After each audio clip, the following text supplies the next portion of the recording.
E um papelzinho. O Delfim Neto que perguntava para ele, né? Vai abrir. 10, abertura no ar, atenção.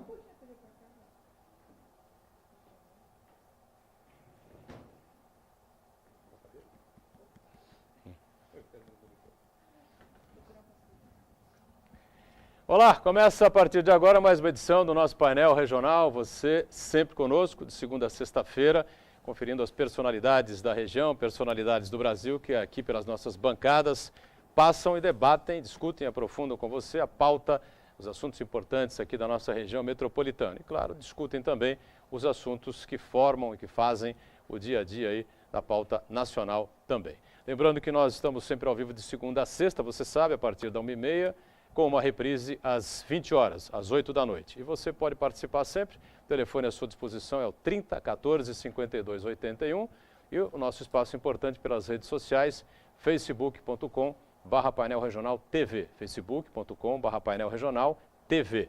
Lembrando que nós estamos online também pelo site da TV Santa Cecília, você clica lá no ícone painel regional, pelo Santa Portal e confere a gente em tempo real. Programa encerrado, vai para o YouTube, você revê depois os trechos que julgar mais interessantes ou, se preferir, o programa por inteiro. Eu já aproveito para apresentar aqui a bancada que está à minha esquerda, não é? Com muito prazer, recebendo aqui como convidado hoje o presidente da CODESP, Companhia Docas do Estado de São Paulo, Angelino Caputo. Ao lado dele o nosso comentarista habitual, advogado, Manuel Rogério. Aqui à minha direita, também o nosso comentarista, jornalista, companheiro Heraldo José dos Santos, mais uma vez com a gente aqui.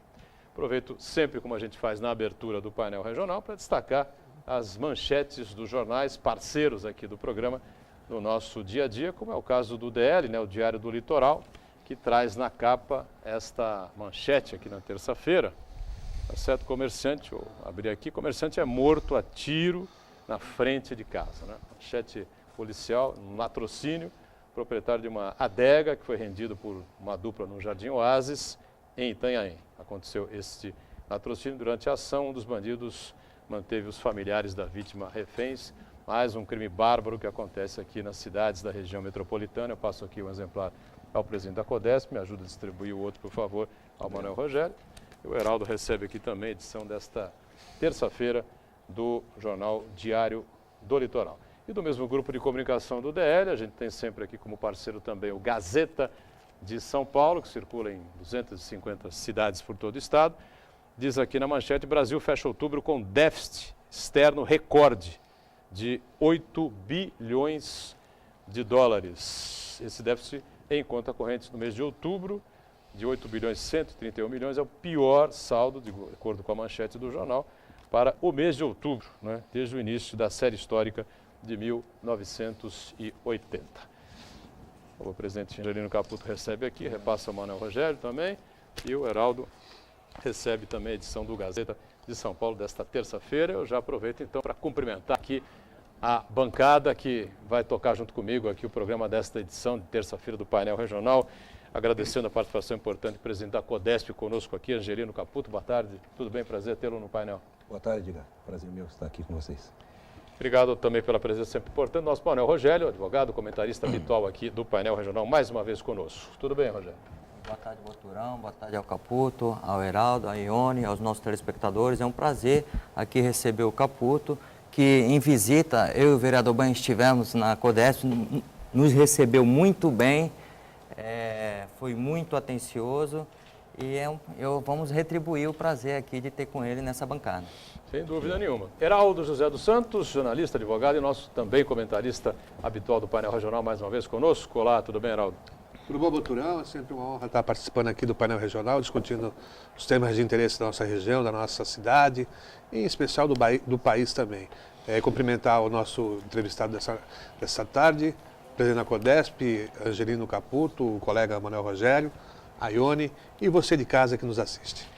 Muito bem, você de casa que nos assiste, eu já disse na abertura, telefone à sua disposição, 30 14 52 81, redes sociais, facebook.com/painel regional TV, quem está antenada como sempre para recepcionar você, passar as perguntas dos telespectadores, as curiosidades com relação ao andamento das coisas aqui na área portuária de Santos, né, do Porto de Santos, é a nossa Ione Furukawa. Olá, tudo bem? Boa tarde, Ione. Olá, boa tarde, Boturão, boa tarde, convidados. Boa tarde a você aí de casa que nos assiste. Eu já estou logada na nossa página no Facebook esperando a sua participação. Mande dúvidas, críticas, sugestões que serão debatidas aqui através da nossa bancada democrática.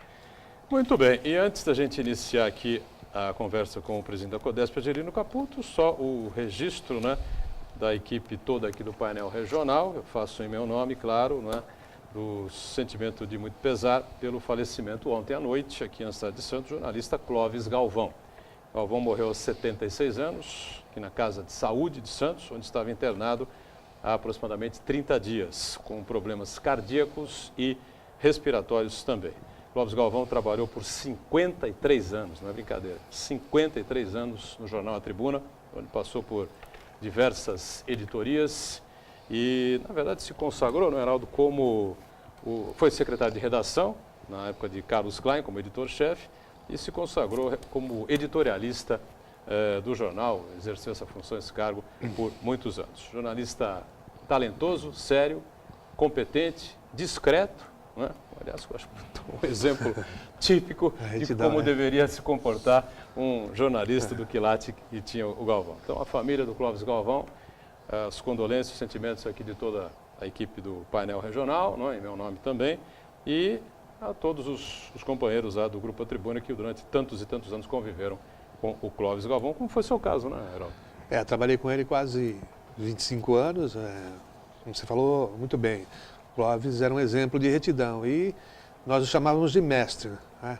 Porque ele tinha, nessa editoria, que ele era o editor de opinião, formou gerações e gerações de jornalistas, né? Sempre com uma escrita refinada e referência para legiões e mais legiões de jornalistas. Também me solidarizo aqui com o pesar, com a família, pelo passamento do nosso mestre Clóvis Galvão. Muito bem, está feito aí o registro, tá certo? E vamos então conversar aqui com o presidente da CODESP, o presidente Angelino Caputo, que está aí num processo de reestruturação da empresa, né? Houve uma nova legislação que gerou uma polêmica danada aqui na cidade de Santos, na região metropolitana, um projeto de lei enviado pela Presidência da República, acabou sendo aprovado no Congresso, muita gente reclamando que o porto seria inviabilizado, que não seria, que a CODESP se tornaria a rainha da Inglaterra, enfim, os discursos diversos que a gente mais ouviu aqui no painel regional e em debates aqui pela região. Então, o presidente está aqui, ele que está pilotando toda essa reestruturação na CODESP, pode explicar para a gente como é que vai ficar a situação da empresa e que situação, que estágio estamos atualmente. Ok. Bom, essa lei que você se referiu é a nova lei dos portos, né? Nova lei dos portos. A lei 12.815, e ela tem um pouco mais de um ano. Ela, primeiramente, foi editada na versão de uma medida provisória, a medida 595, e ela veio trazer uma nova forma de atuação dos portos, com o objetivo de dinamizar mais, de aumentar a competitividade do produto brasileiro no exterior. No fundo, é isso que se pretende. Então, o país precisava dar um salto em termos de evolução do setor portuário que não dava mais para ser de forma incremental, tinha que ter uma ruptura. Então, qual foi a intenção do legislador quando propôs a nova lei? Quebrar alguns paradigmas. Por exemplo, antigamente a gente tinha uma instalação portuária privada que só poderia movimentar a própria carga e ficava a cargo dos portos públicos a movimentação da carga geral. É como se fosse um monopólio. Então essa lei ela quebrou essa barreira. Hoje em dia qualquer terminal pode movimentar qualquer carga. Para o usuário final do sistema portuário, fica a opção, por onde eu vou escoar a minha carga, por um terminal privado ou por um terminal dentro de um porto público. Com isso, o porto público, se ele quiser sobreviver e ser ainda um participante forte dessa parte logística, ele tem que se capacitar e tem que se tornar tão competitivo e tão eficiente como qualquer outro porto privado que surge aí. Ainda não temos uma instalação portuária do porte do Porto de Santos privado, mas a lei permite que tenha. Então, o desafio que a gente tem de melhorar a gestão e de fazer essa transformação é capacitar, preparar o porto público para esse cenário competitivo. Muito bem, Manuel Rogério, Heraldo, à disposição aqui o presidente Angelino Caputo. Competitividade, eficiência, gestão é o que me parece a discussão aqui, né? A princípio, eu só gostaria de fazer uma ressalva. aqui o nosso convidado, Caputo, falou do processo legislativo que decorreu essa lei. Na verdade, essa é uma crítica que a gente faz aqui no programa, a forma de instituir a legislação pelo governo federal, que vem por medidas provisórias. A gente não enxerga aí, nesse caso, os requisitos constitucionais, que é de relevância e urgência. Relevância até caberia, porque você movimenta toda a economia nacional, mas a urgência ainda não estaria bem enquadrada, porque houve anos e anos para estar fazendo um planejamento, e quando você edita uma medida provisória, ela vem no afogadilho, necessariamente ela vem com algumas falhas. Nesse caso dessa medida provisória 595, né, ela teve N emendas, mas o bloco de apoio do governo conseguiu derrubá-las e ela foi aprovada com o texto que o governo gostaria. Ela tem sim os seus aspectos positivos, que principalmente esse de que abre a possibilidade de abertura de novos postos de atracação e que você quebra uma parte do monopólio. Por outro lado, ela tem algumas falhas, como, por exemplo, deixou no vazio as questões dos trabalhadores portuários. E também, a maior crítica que eu faço em relação a isso é que foi buscar o problema na ponta, quando que o problema do Brasil é Interlândia, esse caminho que ocorre de sair dos pontos de produção, de fabricação, da nossa produção agrícola, até chegar no porto. Se você resolve só o problema do porto, mas você tem toda essa logística que é defeituosa, você não resolveu nada. Esse é o ponto crítico que eu faço a respeito dessa medida provisória, mas é claro que ela trouxe inovações muito, muito boas e que certamente surtirão algum efeito positivo. Presidente, quer comentar alguma coisa sobre isso? Não, com relação à forma de aprovação, isso não cabe a mim comentar. Só uma quando eu entrei no setor, já estava pronta, me deram uma missão específica, você consegue colaborar aqui, então eu estou trazendo a minha experiência como gestor para tentar dar um trato especial aqui na questão portuária, né? Gestor, inclusive, oriundo do Banco do Brasil. Do Banco do Brasil. Eu tive inclusive, a razão de eu estar aqui no Porto, eu estava comentando aqui antes da gente entrar em cena, né? Não conhecia ninguém no governo, não sou político, sou um técnico, né? E pela necessidade de haver essa implantação de uma forma mais profissional, mais dinâmica de gestão, a Casa Civil foi buscar no Banco do Brasil alguém que conseguisse trazer para o setor portuário o mesmo dinamismo de competitividade que existe no banco no setor dele. O banco é público, é tão público quanto a Companhia Docas, e nem por causa disso deixa de ser competitivo, dá lucro, tudo mais. Então, e o banco é exigente, né? É exigente, então, mas é igual. O Banco do Brasil, ele contrata os funcionários por concurso público, faz as compras por licitação e consegue ser competitivo. Então, é possível ter, no âmbito da administração federal, uma empresa pública e eficiente. Então, a ideia foi essa, fui convidado lá, você consegue ir lá e dar uma colaborada, estou fazendo um maior esforço para conseguir viabilizar essa proposta. E a questão da logística portuária, ela não estava sendo olhada sozinha.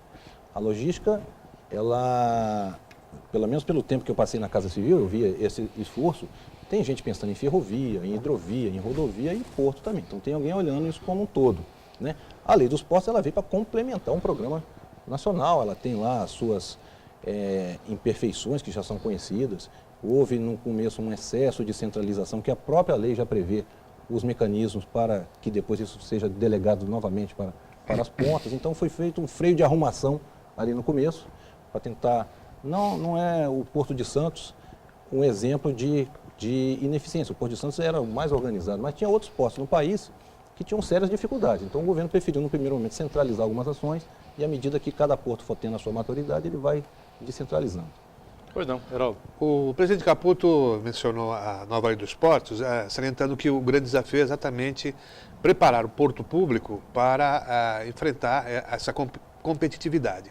Mas eu pergunto ao presidente se não chega a ser, de certa forma, até contraditório a posição adotada pelo governo, na medida em que os terminais privados se utilizam de toda a infraestrutura do porto público e acabam competindo com o próprio porto público, numa certa desvantagem para o setor público. Quer dizer, o governo vai insistir até que medida nessa política, presidente? Essa caracterização de se o terminal é público ou privado, né? Aqui em Santos, em particular, nós temos terminais privados vizinhos dos terminais que estão dentro do porto público. O porto organizado é um polígono, é uma região bem delimitada fisicamente. Quem está dentro daquela linha é no porto organizado ou do porto público. Quem está fora é o terminal privado. Então, aqui no estuário de Santos, nós temos essa convivência. Não é o modelo normal. Normalmente, o porto privado, o terminal privado, é um empresário que acha uma região na beira do mar, que ele acha que dá para botar um terminal ali e ele faz as instalações. A diferença entre o terminal público e o privado é que todo o investimento de infraestrutura é feito, no caso do porto organizado, pelo poder público, né? E o operador que faz a opção de se instalar dentro do porto organizado paga tarifas pelo uso dessa infraestrutura. No porto privado, ou no TUP, ele tem que fazer todo o investimento, inclusive os acessos rodoviários, ferroviários. Os modelos convivem, teoricamente, de forma equilibrada. E isso tem que ser visto caso a caso para ver como é que é a melhor forma de atuação. Deu para entender? Não, tá claro. Muito bem. Bom, a gente tem aí uma série de situações, né? E fala-se muito em hidrovias, em ferrovias, em aliviar o sistema de transporte, enfim, mas fala-se e não se vê. Fala-se e não se faz, fala-se e não se realiza, né? Alguma possibilidade aí, na sua opinião, de se efetivar essa alteração, modificar esses modais aí de transporte aqui, especialmente direcionado ao Porto Santos, que é o nosso caso aqui? Sim, temos sim. Hoje a gente tem uma contribuição muito forte do caminhão, do rodoviário. O ferroviário vem aumentando gradativamente.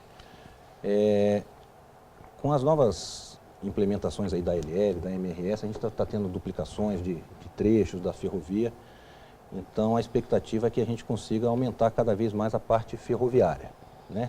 A parte da hidrovia, nós temos até um projeto que está sendo analisado no âmbito da companhia, especificamente na parte do sal, né? Que chega de navio e descarrega mais ou menos 1.800 caminhões quando chega no navio, levam o sal da margem direita até Cubatão. Então já existe uma primeira proposta de a gente fazer com que o sal desembarque numa barcaça e que comece a primeira implementação da hidrovia, levando ali para a fábrica de cloro ali em Cubatão.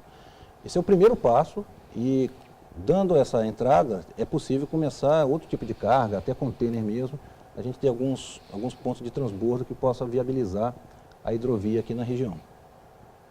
Perfeito. Manuel Rogério. Vocês têm projeto dessas hidrovias, mas uma cabotagem vindo de outros estados ou uma cabotagem interna aqui do estado de São Paulo? Interna dentro do próprio porto. Dentro do próprio porto. Dentro do próprio porto. Aquela hidrovia que a gente vê na Europa, né? Lá na Alemanha, na Holanda, onde vem do interior do continente até o porto, é inviável aqui porque nós temos uma barreira natural que é a serra, né? Então não dá para descer lá de São Paulo pela hidrovia. A barcaça não vai conseguir descer a serra, com certeza. Então o que nós temos que fazer? Melhorar a logística localmente aqui, entrando para Cubatão, entre os próprios terminais, ter agora, ter barcaça. há tempo se fala em que a melhor maneira de escoamento das cargas seria por ferrovia, tanto no âmbito ambiental como de custo, mas a MRS, a LL, eles que têm concessão desde 1996, não é isso que você vê olhando as estradas de ferro, vamos falar numa linguagem aqui que todo mundo conhece, as estradas de ferro, as estações abandonadas, as locomotivas também em estado precário, abandonadas pelos cantos. O que você vê é mesmo um modal rodoviário, onde que ele é mais custoso para o Brasil, ele se perde muito devido, é claro que melhorou um pouco com caminhões novos, mas você perde muito produto nessa interlândia que a gente está falando, nesse caminho de escoamento da nossa safra, muitos grãos ficam pelo caminho, ficam nas rodovias. Isso é um prejuízo imenso para o Brasil, é a nossa safra, que é as commodities que o Brasil deixa de exportar. Historicamente, o Brasil nunca foi um país que investiu muito em ferrovia. Parece que Pelo agora... contrário, né? Então, parece que para dar esse salto de qualidade na logística, o governo despertou para esse novo modal agora. Então, a perspectiva é que 2015, 2016 seja um ano de grande investimento em ferrovia. A gente espera que isso reflita aqui também na chegada aqui no Porto. Bom, a gente está falando muito em investimento, né? A Ione já tem aí algumas perguntas chegando. A gente está em cima do primeiro break aqui. E eu só queria registrar o seguinte, a gente recebeu uma informação aqui no programa, né, há um ano e pouco atrás, e que a Codesp devolvia todos os anos aos cofres da União 200, 250 milhões de reais. Do que? Dinheiro destinado aqui, orçamentário, o dinheiro de orçamento da União destinado aqui ao Porto de Santos, que por falta de projetos, né, não eram investidos, e a presidência da Codesp simplesmente devolvia o dinheiro para os cofres da União. Recebemos aqui o seu antecessor, Renato Barco, que confirmou, realmente, a realidade é essa, era essa até o momento, não sei o que acontece hoje, né? E naquela altura a gente já passava de 1 bilhão e 300, 1 bilhão e 400 milhões de reais em 5, 6 anos, devolvendo dinheiro e precisando, necessitando de uma série de investimentos. Eu vou deixar essa pergunta pendurada aqui para o próximo bloco, né? E destacando antes do intervalo que a Prefeitura de Santos informa que os 120 mil cartões de Boas Festas do evento Ilumina Santos para este ano, do Fundo Social de Solidariedade, seguem à venda em 24 locais que incluem a sede do órgão e as instituições beneficentes que participam desse evento. Nos sites www.santos.sp.gov.br você encontra mais informações. Também esses convites podem ser adquiridos nas sociedades de melhoramentos que fazem parceria com o Fundo Social de Solidariedade e com o Conselho Municipal de Entidades de Bairros. A gente vai para o intervalo, já já a gente volta.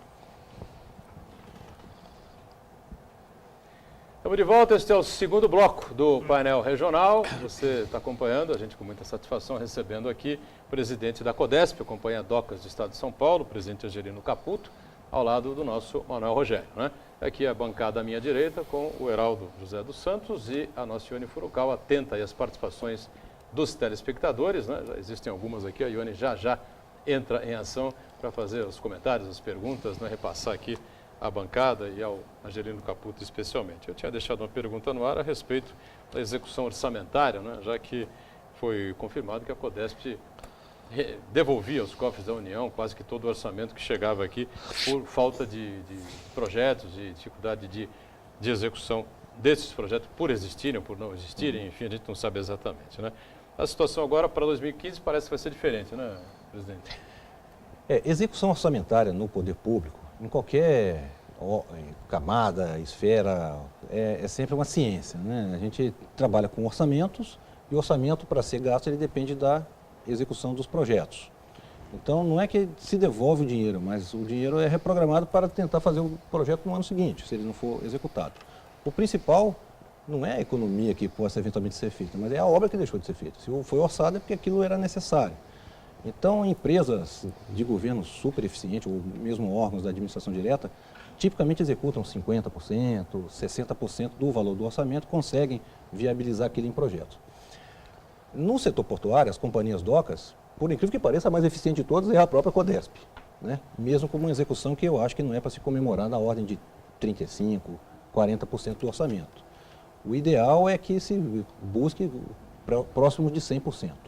Embora, de que eu conheça das empresas mais eficientes, não passe de 80%, que é um valor super alto. 2014, para a gente, foi um ano de fazer projeto, muito projeto. Então, estamos com licitações assim na marca do pênalti para serem licitadas. 2015, espero que vai ser um ano de obra e, consequentemente, de muita execução orçamentária. Muito bem. Eu vou abrir espaço aqui para a Ione, né, com as participações de alguns telespectadores. Perguntas chegando aí, Ione? Exatamente. A primeira é do Paulo Sérgio Corrêa, do Boqueirão. Ele pergunta ao presidente da CODESP: quando os aposentados que recebem a complementação da CODESP receberão também o realinhamento onde o pessoal da Ativa está recebendo e os aposentados do Rio também já estão recebendo? Certo. Essa questão que ele coloca é uma questão que provavelmente vai fazer sentido para os telespectadores que conhecem, que vivem, um pouco mais, deixa eu explicar. Quem entrou na CODESP até 1965, né, não tinha, naquela época, aqueles fundos de previdência que nós temos hoje. Então, a lei dizia o seguinte: quando ele se aposentar, além do INSS, quem paga a complementação é a própria companhia. Isso é um legado que tem dessas pessoas mais antigas. De 65 para cá entraram os fundos de previdência, o próprio Portos, tudo mais. E a CODESP vem pagando isso. O que ocorreu é que de lá para cá, e nos últimos anos aí, aconteceram alguns planos de cargos e salários novos. E as pessoas que já estavam aposentadas, não existe mais o cargo dele na situação atual. Então, eu era fiel de armazém, de não sei o quê. Não existe mais esse cargo na companhia. Então, o que o pessoal pleiteia? Que haja um reenquadramento da função que existia nele para um equivalente agora, que veja um novo salário e que reajuste esse complemento da aposentadoria. Nós fizemos esse estudo recentemente, conseguimos encaixar ali dentro de um patamar que a gente acha que está equivalente. Chegamos à conclusão que isso causa um impacto orçamentário de 12 milhões na folha de pagamento da companhia.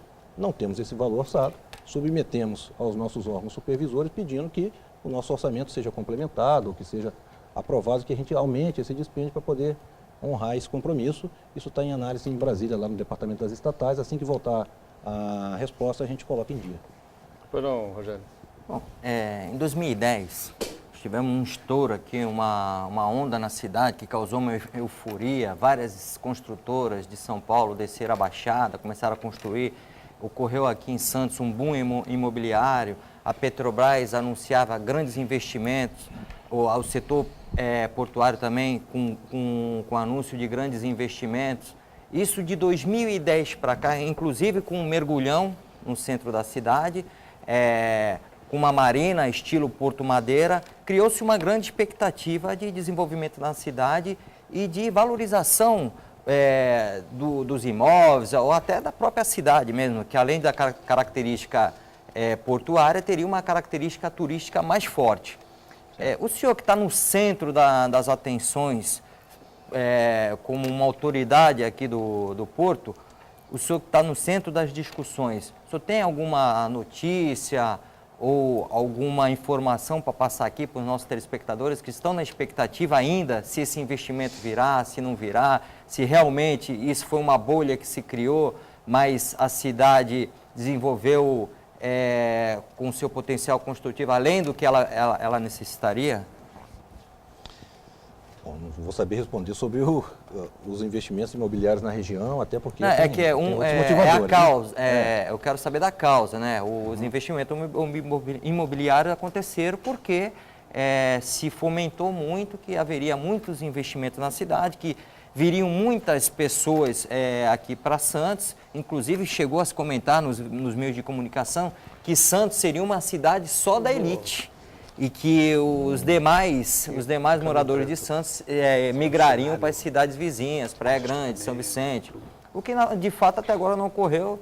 Isso aconteceu em 2010, a gente não sabe se foi por conta de projetos políticos ou se realmente havia um investimento, mas acabou o dinheiro por conta desse desgaste todo da Petrobras, porque a Petrobras anunciou investimento audacioso com pré-sal, e acabou se endividando e as contas dela também não estão fechando por conta desse investimento que já iniciou e não sabe se vai acabar concretizando. Eu sei que isso é da CODESP, mas como o senhor está ali, só tem muita informação que a gente não tem. Eu acho assim que a atração de pessoas para a cidade tem esses grandes projetos que o pessoal vem atrás de emprego e de qualidade de vida. Então a questão do pré-sal ficou muito patente ali, que tinha a condição de crescer. A Petrobras está inaugurando um baita de um prédio aqui na entrada da cidade, pretende colocar ali pelo menos umas 6 mil pessoas, isso é pessoa para consumir, por exemplo, esse estoque de imóveis. Olhando pelo lado do porto, o porto tende a crescer. Nós estamos falando de um porto que movimentou em 2013 114 milhões de toneladas, mas que pensa em movimentar 230 milhões de toneladas em 10 anos. Então, isso é a custa de muito crescimento, de instalação de novos terminais, de novas instalações, tende a atrair mais pessoas para a região também. Esse investimento nós estamos tomando conta. Esse de fazer a nova poligonal do porto, de atrair os investimentos, claro que depende das concessões que estão sendo tocadas lá pela Secretaria dos Portos em Brasília. Devemos ter brevemente liberado pelo TCU aí a possibilidade de fazer os novos arrendamentos e estamos fazendo os investimentos em infraestrutura para suportar isso. Então eu acho que tem ainda algum atrativo, eu acho que a expectativa é boa, né? Mas não dá para medir exatamente se foi um excesso, se foi a mais, porque aí depende da expectativa do setor imobiliário. Mas a questão dessa marina que se propôs, de se instalar ali no setor portuário, de se fazer um mergulhão onde que os caminhões passariam por baixo e por cima, nós teríamos uma área praticamente de turismo, a estilo de Porto Madeira na Argentina. Isso realmente irá se concretizar ou foi um projeto que depois se viu que pelo custo não seria viável por falta de recurso financeiro? Esse projeto ele existe, né? O mergulhão, que o pessoal chama de mergulhão, é um dos trechos da nossa avenida perimetral da margem direita. A nossa perimetral ela vai desde lá da Lamoa até a ponta da praia, são 4 trechos. Um trecho está pronto, os outros trechos são essas obras que eu falei que serão feitas o ano que vem. Temos até um cronograma já delas.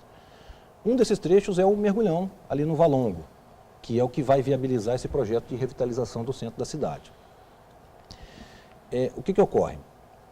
Na primeira ideia que tiveram desse mergulhão, o problema que tinha que ser resolvido é resolver um problema de conflito rodoferroviário. O trem cruza a avenida perimetral em um determinado ponto, na frente ali do armazém 1, e isso causa ali uma interrupção do tráfego de carros junto na hora que o trem está passando. Então, pensou-se numa passagem por baixo, por os caminhões, alguma coisa em torno de 200 e poucos metros. Para isso foi feito um orçamento, foi colocado na carteira do PAC, alguma coisa em torno de 230 milhões de reais. Quando sentou-se a comunidade, a prefeitura, a própria CODES, para ver qual é o melhor projeto para aquela região, imaginou-se um mergulhão muito maior, de tal forma a deixar ali uma área espraiada, até ali na Praça Barão do Rio Branco, toda aquela região ali, que é onde na frente onde existem aqueles armazéns 6, 7, 8, que são muito estreitos hoje em dia para atividade portuária, e ali seria revitalizado com centros culturais, restaurantes, marina, etc. Quando fizemos o projeto, isso ficou na faixa de R$1 bilhão. Então, ninguém é contra que seja feita essa revitalização, só que o valor orçado é 230. Então, foi feito um esforço recentemente, faz um exercício aí para ver, reduz até o mínimo possível, sem descaracterizar o projeto de revitalização do centro, mas que reduza bastante o custo. Nós fizemos esse exercício para 700 metros, uma área coberta ali de 700 metros. Ali ainda dá para fazer a revitalização do centro. Alguma coisa em torno de 750, 800 milhões de reais. Bacana, tem 230. Então, se a gente conseguir, 230 não, 310 milhões de reais. 310 milhões. Está na hora agora da gente mobilizar as outras forças, a própria prefeitura, o governo estadual, não sei o quê, para a gente ver se consegue ter o dinheiro suficiente para viabilizar aquela obra. Senão a gente vai ter que fazer uma obra do tamanho do orçamento que nós temos. Tá? Perfeito. Tem um dito popular, não sei se vocês conhecem, que diz que quando um determinado comércio ele não vai para frente, dizem que enterraram uma cabeça de bode, né? De burro daquele comércio. Eu acho que o centro da cidade ele tem esse problema. Por quê? O ex-prefeito de Santos, ele instalou na cidade de Santos um programa de revitalização do centro, Alegra Centro, que acabou, na vez de revitalizar, acabou piorando porque não teve mais investimento na cidade, houve muita restrição de cunho patrimonial, ambiental, cultural, houve um excesso no rigor da norma de restrição, acabou retraindo os investimentos, o centro acabou ficando às moscas, não deu certo. Inclusive o Banha tem um projeto desse que já passou pela Comissão de Justiça e Redação, já tem parecer favorável e já está para entrar em pauta, onde ele diminui essa mancha de proteção para você restringir realmente naqueles locais onde há ainda imóveis históricos e onde você pode preservar, porque é mais fácil você preservar uma dimensão menor do que uma dimensão maior. Não adianta você querer proteger toda a cidade se você não vai ter capacidade para isso e se você não vai ter interesse do município para isso. Foi o que aconteceu com o Alegra Centro. Agora... Mas olha só, desculpa te interromper. Não, pode interromper. Esse é convidado. O projeto do Mergulhão do Valon, Sei. se a gente a CODESP fosse olhar de forma egoísta, quero resolver o conflito rodo-ferroviário. A gente ia defender o mergulhão de 200 metros, só para tirar o tempo baixo. A CODESP tomou uma posição de convivência boa com a cidade. Certo. Nós marcamos posição e deixamos o Ministério ciente de que nós defendemos o projeto de 700 metros. Tá? Esse projeto, além dele, não porque a gente acha que vamos fazer um favor para o município, mas isso viabiliza lá na frente, é um investimento que o próprio setor faz para um futuro terminal de passageiros ali atrás, complementando hoje a concessão do Concais. Mas num primeiro momento faz essa revitalização, viabiliza a revitalização do centro da cidade e resolve também o problema do porto. Então, nessa linha de boa convivência porto-cidade, oficialmente a posição da CODESP é que a gente defende o mergulhão de 710 metros. Aliás, falando em boa convivência... Mesmo não tendo dinheiro. Aliás, falando em boa convivência, só para deixar aqui as minhas homenagens, acho que a cidade aqui, não é porque o senhor está aqui do meu lado, mas a cidade aqui está satisfeita. Eu tenho andado por aí todos os eventos de interesse da cidade, eventos sociais, você tem comparecido, mostrado que o Porto quer se integrar com a cidade, como a cidade tem que se integrar com o Porto. Esse acho que é um aspecto positivo, apesar de não ser da cidade, mas já foi recebido e aqui a gente vê aqui como um verdadeiro santista. Quem disse que eu não sou da cidade? Eu dou meu endereço lá no Gonzaga. Presidente, dentro dessa expectativa toda de cumprimento de metas, superar desafios, o senhor pode afiançar para nós que não teremos mais a repetição daqueles cenários de congestionamentos, de entupimento da cidade, como a gente viu até alguns anos atrás, que projetos, que obras estão sendo realizadas para evitar aquele caos, até no acesso à cidade e no caminho ao porto? O presidente vai responder daqui a pouquinho, estou estourando aqui o segundo bloco e a gente volta com o painel regional em instantes. Até já.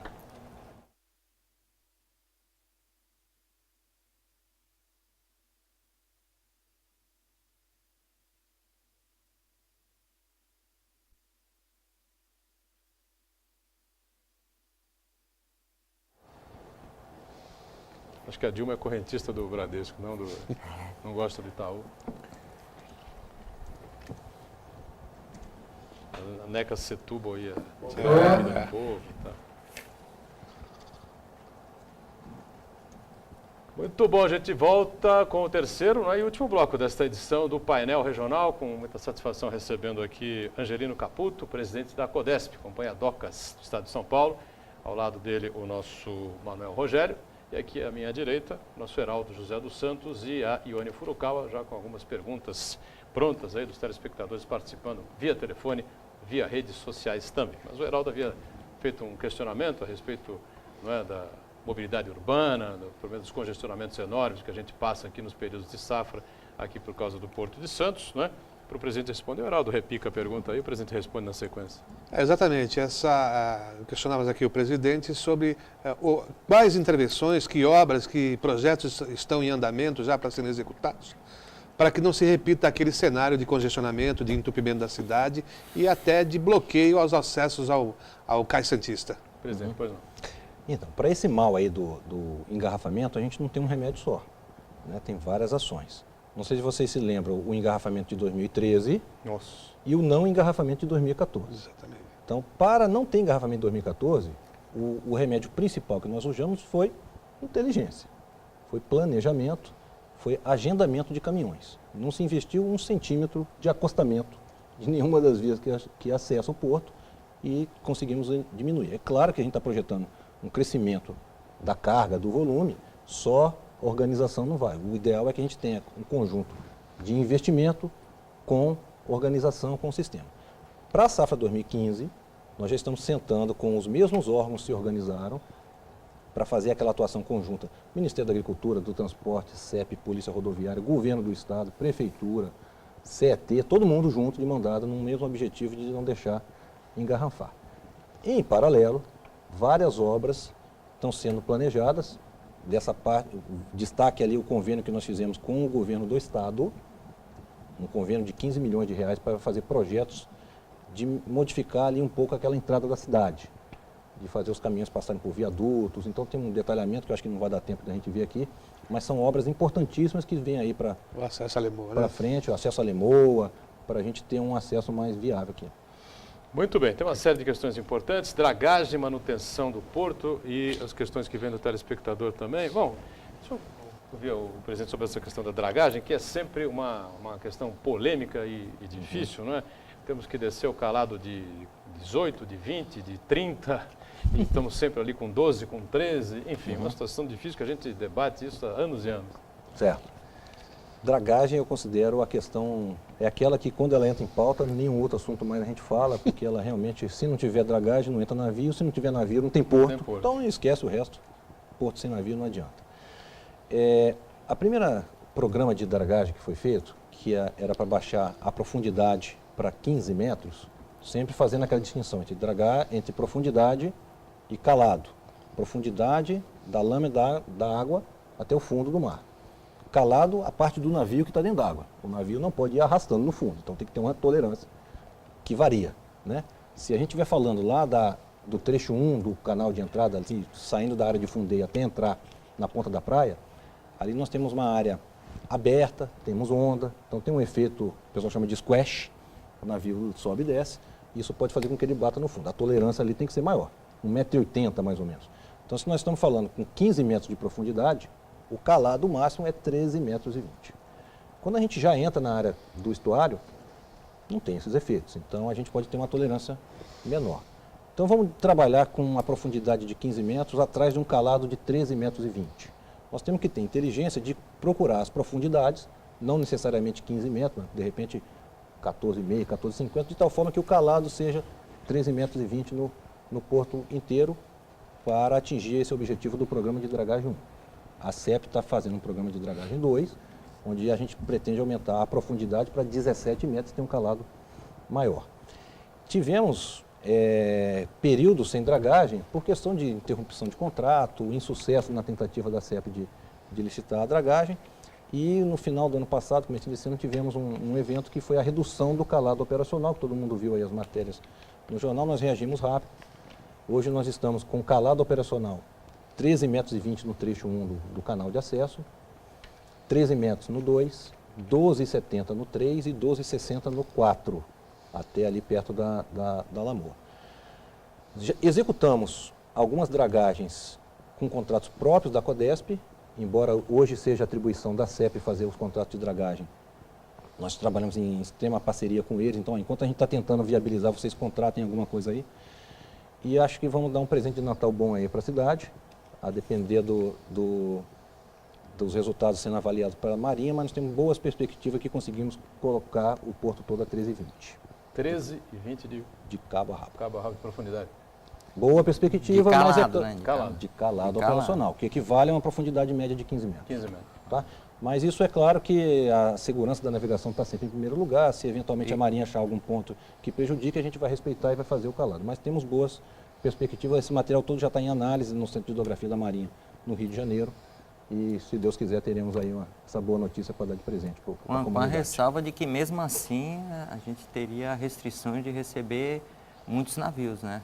Os Panamax, por exemplo, que não entram no Porto de Santos devido ao tamanho e exigência de um calado bem maior. Acho que a gente nunca vai alcançar isso aí, né? Olha só, o problema não é só calado, o problema é a geometria do canal, né? Existem alguns efeitos que são... O navio é uma massa muito grande, então quando um navio está cruzando com o outro, o movimento da água, os efeitos hidrodinâmicos que acontecem, pode fazer ele perder o controle, então tem algumas restrições. O navio tipo que entra aqui em Santos hoje, o maior, tem 335 metros de calado, 43 de boca de largura, né, de entrada. esse navio, quando entra, ele já tem alguma restrição. Um não pode cruzar com o outro, tem que ser de dia, parará. Os navios médios, eles podem cruzar. Então, existe um projeto no Programa Nacional de Dragagem 2, de eventualmente fazer alguma correção para permitir talvez um navio de 366 metros, né? Mas existe navio de 400 metros. Tem. Esse não vai entrar aqui, a menos que a gente resolva ceder um pedaço da ponta da praia para virar canal. Então, vai ter uma hora que a gente vai alcançar esse limite, tá? Tudo bem, a limitação da natureza, a gente tem que se conformar com ela. Ione Furukawa, pois não, as participações dos nossos telespectadores e amigos. A pergunta é do Uriel Vilas Boas. Nos anos de 1994, o porto movimentou 25 milhões de toneladas e contava com mais de 30 mil trabalhadores. No ano passado, o movimento ultrapassou 100 milhões de toneladas e o efetivo não passa de 6 mil pessoas. Qual a vantagem para a cidade nos termos de mercado de trabalho? Como os convidados veem essa situação? Presidente, pois não. Não é do seu tempo? Não é do meu tempo, mas isso é uma tendência da automação. Hoje em dia ninguém carrega mais o saco de açúcar nas costas. Você tem, né, embarcadores automatizados, você tem portênios, transtênios, ship loaders, coisas modernas. Isso automatiza. O caminho do trabalhador é procurar especialização, é se capacitar para operar esses novos, né, empilhadeiras e os equipamentos mais modernos que possam ter. A substituição de trabalho braçal por equipamento de maior porte é uma tendência em vários setores, né? Então, isso aí é a questão de cada um procurar se qualificar e encaixar em atividades de maior valor agregado. Muito bem. Geraldo Completo, tem alguma coisa? Não. Eu gostaria de mudar um pouquinho o foco. Gostaria de saber do presidente, não sei se ele já foi informado a respeito disso, que quando efetivamente a CODESP vai atuar conjuntamente com Prefeitura, Governo do Estado, Governo Federal, outros organismos, no combate à dengue, presidente. Porque por todas as ações que se fazem aqui na nossa cidade, na nossa região, a gente sempre enfrenta o problema lá da CODESP, porque tem muita área que contém ainda sucatas, velhos equipamentos abandonados, que são criadouros da dengue, né? Eu lembro de uma grande operação, mas isso já faz lá uns 12 anos e surtiu efeito. Mas de lá para cá as ações estão sendo segmentadas. Até onde eu tenho informação, a gente está atuando em conjunto nesse sentido sempre, né? O programa é permanente, mas se tiver algum ponto isolado, alguma coisa específica, eu gostaria até de saber para poder pedir internamente lá uma ação mais específica, né? A nossa área ambiental é uma das áreas, vamos dizer, mais fortes da companhia, onde tem uns profissionais recentemente concursados, com qualificação, e não tenho notícia de que esteja com alguma pendência específica nessa atuação, mas eu agradeço se chegar ao nosso conhecimento algum ponto, algum foco específico que precisa de uma atuação, que a gente com certeza vai agir rapidamente. Agora, outro conflito que tem também com o porto, do porto com a cidade, que também é matéria de um projeto de lei do Banha, que vai entrar em votação, também já tem parecer favorável da Comissão de Justiça e Redação, é a questão dos terminais de grãos ali na ponta da praia, onde a CEP ANTAC já delimitou alguns lotes para ir em licitação, quando, do contrário, o município gostaria que naquela região, pela proximidade com as residências, não se colocasse mais algum tipo de atividade poluente, como no caso dos granéis sólidos, porque proporciona muito particulado no ar. Nós já tivemos uma lei anterior do Paulo Alexandre Barbosa, que foi declarada inconstitucional, mas eu, inclusive, trabalhei nessa lei também, nós aperfeiçoamos ela para que ela não restringisse, não proibisse, apenas regulasse. Afinal, se alguém quiser se aventurar numa atividade portuária como operador portuário e ele solicitar a inscrição dele junto ao CAP, dentro dos documentos que o CAP apresenta, em que a pessoa vai ter que apresentar como empresa, é o alvará da prefeitura. E para conseguir esse alvará, ele vai ter que se enquadrar dentro da legislação do município, inclusive plano diretor e uso e ocupação do solo. Certo. Só lembrando que o CAP não tem mais esse poder deliberativo, tá? Então o caminho para essa habilitação é outro hoje em dia. A questão do grão na ponta da praia, que hoje é problema, vamos admitir, tem um problema, né? Quando o corredor de exportação foi montado ali na ponta da praia, em 1972, 1973, ali não era cidade, ali era só porto. E a tecnologia disponível no momento era uma mais simples. Então foram montados os terminais com embarcadores que realmente deixam escapar poeira, pó, atrai pombo, esses negócios tudo mais. Existe hoje uma família de equipamentos muito mais modernos, confinados, com filtros, com capacidade. Por que não se usa isso então? Porque aqueles terminais que estão lá não sabem se eles vão continuar. Precisa sair o processo de arrendamento novo para saber se entra um outro ou se aquele mesmo vai ter um novo prazo. É lógico que na especificação ou de permanência de quem está ou de quem vai entrar, vai ser exigido o que há de mais moderno em termos de confinamento do pó, do particulado, do que quer que seja. Tá? É perfeitamente viável hoje em dia você conviver pacificamente com o grão e com a cidade, sem ter um grão de poluição no local. Não é a questão simples, tira o grão daqui e leva para outro lugar, ou leva para a área continental. Aliás, sobre isso, talvez seja melhor levar o grão daqui para o Pará, que é um caminho menor para o navio. Então a discussão tem que ser a nível nacional.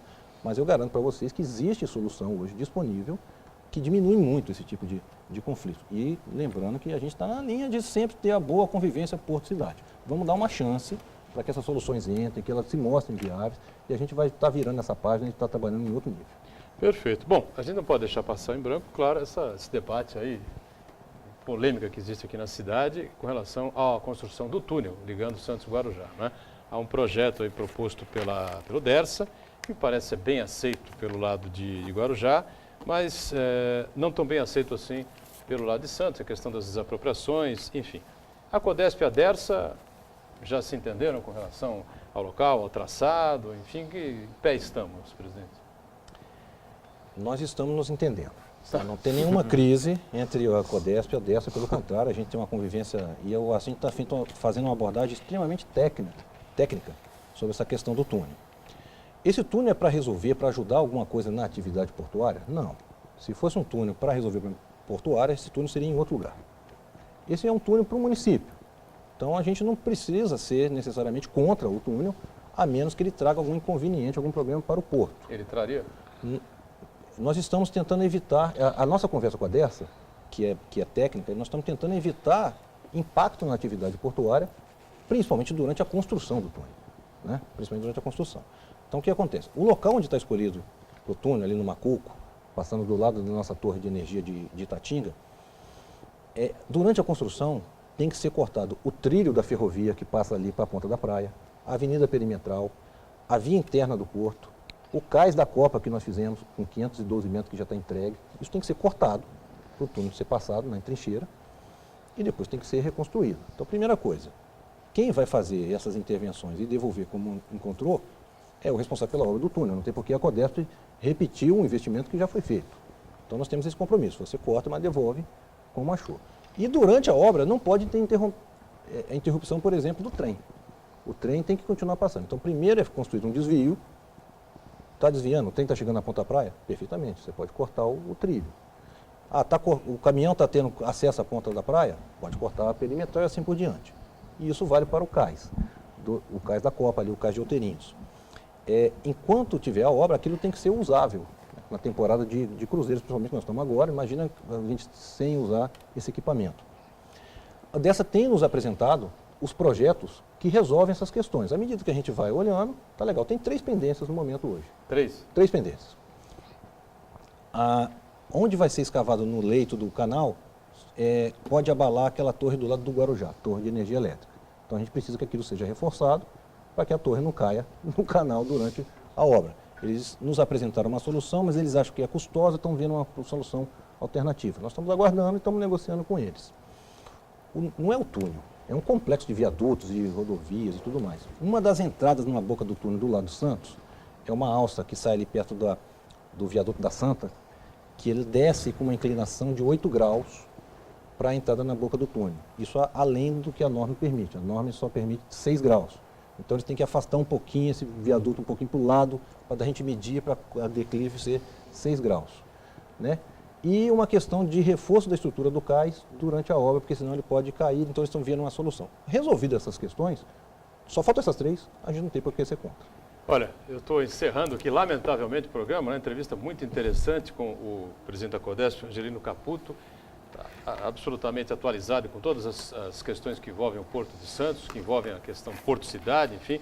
E a gente é convocado aqui, não é um convite, é uma convocação para que volte aqui. Podemos continuar na hora que você quiser. Da Célia aqui, que nos acompanha aqui, o presidente mais uma vez, da Célia, para que volte aqui para a gente detalhar um pouco mais todas essas questões. Eu agradeço a presença, estamos em cima da hora, estourando aqui o horário do painel regional. Obrigado ao presidente Caputo, parabéns pelas explicações, obrigado Manuel Rogério, ao nosso Heraldo, a Ione, você que nos acompanhou, sempre junto, segunda a sexta, 1h30 da tarde, reprise 8 da noite, sábados tem painel regional 3 da tarde, domingo às 5 da tarde. Obrigado, tchau.